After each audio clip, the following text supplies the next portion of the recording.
प्रभुपाद जी। और संपूर्ण श्रीमद् भगवत गीता 700 श्लोक क्या सिखा रही है, और संपूर्ण शास्त्र यानी कि 108 उपनिषद, 6 शास्त्र, 18 पुराण और 4 वेद हमें क्या सिखाते हैं। प्रभुपाद जी का प्रत्येक ग्रंथ, प्रत्येक पेज, प्रत्येक श्लोक, प्रत्येक शब्द हमें क्या सिखाता है। शास्त्रों का सार क्या है? भजो राम सीता, भजो राम सीता। इसी में है भागवत, इसी में है गीता। भजो राम सीता। भगवान के जो राम सीता है, भगवान का नाम को जपो, जपो, भजो राम सीता, भजो राम सीता।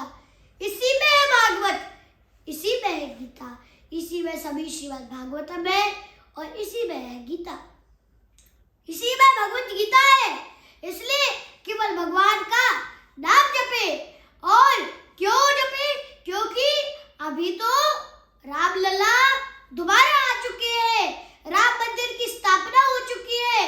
मोदी जी और योगी जी ने और कई सारे वरिष्ठ वैष्णवों ने, संतों ने उसका इनॉग्रेशन भी किया है और बहुत सुंदर रामलला जी की मूर्ति आई है और उसके भी दर्शन करेंगे। और अभी आप जाइए और अयोध्या में दर्शन कर सकते हैं, और जो नहीं जा पा रहे हो वो ऑनलाइन के माध्यम से भी रामलला सरकार के दर्शन कर रख सकते हैं। इसलिए तो बता रहे हैं भजो राम सीता, भजो राम सीता। इसी में है भागवत, इसी में है गीता। केवल भगवान का हरि नाम भज लो, भगवान का हरि नाम बोल लो, इसी में है सारी भागवत, इसी में है सभी गीता। क्यों भजना है मैं ये भजो राम सीता? क्योंकि संसार दावा नडनी न लोका त्राणाय कारुण्य घना घनात्वं प्राप्तस्य कल्याण गुणनवस्य वंदे गुरु श्री चरणारविंदा। संसार दावा नडनी न लोका, इस संसार रूपी दावानल अग्नि में फंसे हुए हैं। ये अग्नि बहुत तेज है। संसार दावा नडनी न लोका त्राणाय कारुण्य घना घनात्वम, ये बहुत ज्यादा है। घना घनात्वम प्राप्तस्य कल्याण गुणानवस्य, प्राप्तस्य कल्याण गुणानवस्य। अब यदि हमें अपना कल्याण करना है और दूसरों का भी कल्याण करना है तो हम तो कितने सौभाग्यशाली है कि भारत भूमि आइला मनुष्य जन्म यार, जन्म सार्थक करी कर परोपकार। भारत भूमि में हमें जन्म मिला है, भारत भूमि आइला मनुष्य जन्म यार, जन्म सार्थक करी कर परोपकार। पहले हमें खुद का जन्म सार्थक करना है, फिर दूसरों का कल्याण करना है, दूसरों का उपकार करना है। और जब यदि हमें पहले हमें क्या करना है? खुद को शुद्ध बनाना है, खुद को शुद्ध बनाना है। जो हमारे आचार्य कह रहे हैं, जो हमारे षट गोस्वामी कह रहे हैं, नाना शास्त्र विचारिणै निपुणौ सद्धर्म संस्थापकौ लोकानां हितकारिणे त्रिभुवने मान्यशरण्या करो।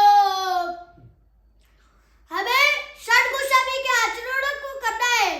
नाना शास्त्रों ने अनेक शास्त्र लिखे, उसका ग्रहण करना है। नाना शास्त्र विचारणे, उनके जो आचरण है, उनके जो विचारधारा है, उनको ग्रहण करना है। नाना शास्त्र विचारणे निपुणो सद्धर्म संस्थापको, निपुण होना है। इन सभी के आचार्यों के गीत सुनकर, आचार्यों के जो तात्पर्य जैसे प्रभुपाद जी ने दिया है उसको पढ़कर हमें खुद को पहले क्या करना है? भारत भूमि आइला मनुष्य जन्म यार, जन्म सार्थक करी कर। पहले हमें अपना जन्म जो है सार्थक करना है, फिर दूसरों का कल्याण करना है। क्यों? क्योंकि हम यदि अपने जीवन को ही सार्थक नहीं करेंगे तो हम दूसरों का कल्याण कैसे कर सकते हैं? जन्म सार्थक करी कर। हमें पहले खुद का सार्थक करना है, फिर दूसरों का कल्याण करना है। क्यों करना है? क्योंकि कलयुग केवल नाम धारा, सुमिर सुमिर नत उतरई पारा। कलयुग केवल नाम के आधार पर है, कलयुग केवल नाम आधारा, सुमिर सुमिर नर उतरई पारा। और यदि हम भगवान का नाम भजते हैं तो इसी से हमें भगवान की प्राप्ति होती है। सुमिर सुमिर नर उतरई पारा। क्यों?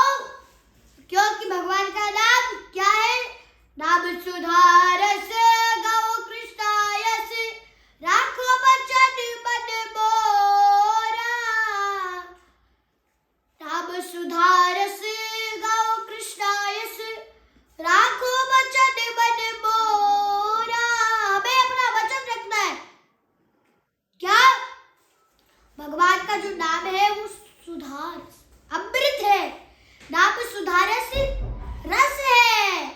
ये तो भागवतम में भी पुष्टि हुई है। श्रीमद् भागवतम के प्रथम स्कंद के प्रथम अध्याय के 3 श्लोक में नेगम कल्पतरुर्गलितं फलं शोकमुखादमृत द्रव्य संयुतं पिबत भागवतं रसमालयं मुहुरहो रसिका भुवि भावुकाः। निगम कल्पतरुर्गलितं फलं। निगम ये वैदिक साहित्य, निगम कल्प तरु वृक्ष के समान। निगम कल्प तरुर्गलितं फलम। गलिता अर्थात वो गल्ला नहीं, पका हुआ फल। गलितं फलम शुकमुखादमृतं द्रव्य संयुतम्। ये पहले तो था ही, ये तो अमृत से बढ़कर तो पहले था ही, पर जब सुखदेव गोस्वामी ने इसको अपने मुख से बोला शुकमुखाद अमृत द्रव्य संयुतम्, तो अमृत से भी बढ़कर बढ़कर बढ़कर हो चुका है अमृत द्रव्य संयुतम्। पिबत भागवतम रसमालयम्, जो भी इस भागवत के रस का पान करता है। पिबत भागवतम रसमालयम् मुहुरहो रसिका भुवि भावुकाः। वह संसार से, इस भौतिक जगत से, इस भव सागर से, इस भव कूप से, इस भव संसार से, इस मटेरियल वर्ल्ड से पार कर जाता है और वो भगवान के धाम जा पाता है। पर ऐसे वैसे नहीं पहुंच जाएंगे, हमें पहले 10 नाम अपराधों से बचना है। जो 10 नाम अपराध क्या है, जो हमारे वैष्णवों ने बताए हैं। 10 नाम अपराध, पहला अपराध जो भगवान नाम में अपना पूरा जीवन लगा देते हैं, उनकी महात्माओं की, संतों की निंदा करना पहला अपराध, हमें कभी नहीं निंदा नहीं करनी चाहिए। दूसरा, शिव ब्रह्मा आदि देवों के नाम को और उनको भगवान से भी स्वतंत्र समझना, ये भी नहीं करना चाहिए। और तीसरा, गुरु की अवज्ञा करना या तो गुरु को साधारण मनुष्य समझना, ऐसा कभी नहीं करना चाहिए। क्यों? क्योंकि गुरु ही हमें बताते हैं। ये प्रमाण भी है, जब हम मंगला आरती गाते हैं तो मंगला आरती में बताते हैं यस्या प्रसादा भगवत प्रसादो यस्या प्रसादात् गति कुतोऽपि ध्यायस्तु भक्तस्य भक्त्यात्रे सद्यं वन्दे गुरु श्री चरणारविंदा। यस्या प्रसादा भगवत प्रसादो, यस्या प्रसादा, यदि गुरु की कृपा होगी तभी हमें भगवत प्रसादो, भगवान की कृपा प्राप्त करेंगे। यस्या प्रसादात् भगवत प्रसादो यस्या प्रसादात् न गति कुतोऽपि, जब तक गुरु की कृपा नहीं होगी तब तक कोई हमारी ना गति कुतोऽपि, कोई सी गति ही नहीं हो सकती।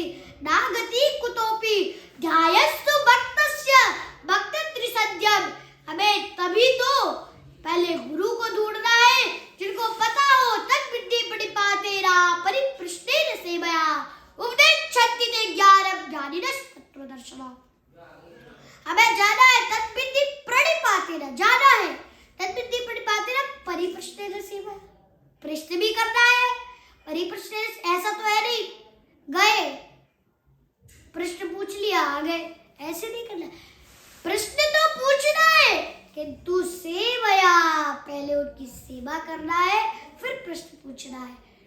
और कैसे गुरु के पास जाना है? तद्विद्धि प्रणिपातेन परिप्रश्न सेवा उपदेच्छन्ति ते ज्ञानम्, जिनको असली ज्ञान का असली तत्व, जो जन्म कर्म चापि दिव्यम् एवं यो वेति तत्वतः, भगवान का जन्म कर्म दिव्य शक्ति, भगवान को तत्व से जानते हो। ये 4 चीजें, जो भगवान का जन्म जानते हो, भगवान का कर्म, भगवान की दिव्य शक्ति और भगवान को तत्व से जानते हो, वास्तव में जानते हो।